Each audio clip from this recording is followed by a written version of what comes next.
C'est un parcours à mon avis pour homme fort parce qu'au final il y a très peu de portions qui sont vraiment planes. C'est un circuit qui est physique parce qu'il est toujours en prise. Il faudrait vraiment réussir à bien gérer son chrono. Si on part un peu trop fort, à mon avis, on peut après taper un peu la tête dans la fin du chrono. Déjà, si on a vent de face dans cette partie, ça peut encore plus durcir la course parce que le vent s'engouffre et il n'y a pas... Enfin voilà, si on a le vent de face à ce moment-là, l'ascension jusqu'à Puy-Guillaume va paraître assez longue. Ouais.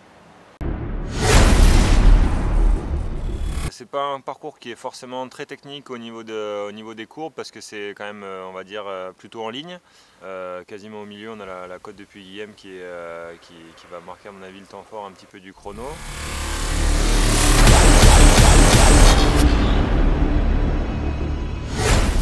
À part la descente de la côte de Puy-Guillaume, il n'y a pas vraiment de partie vraiment technique. Et c'est souvent des longues courbes et il n'y a jamais vraiment besoin de freiner au final.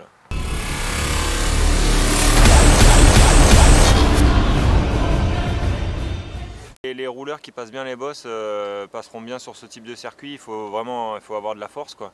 Parce que c'est souvent des longs faux plats.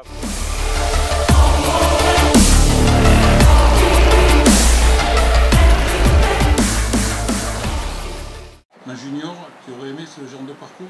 Si ça avait été le cas ici, ça aurait été cool pour moi vu que j'habite pas loin, j'aurais été content et motivé pour ce chrono. Ouais.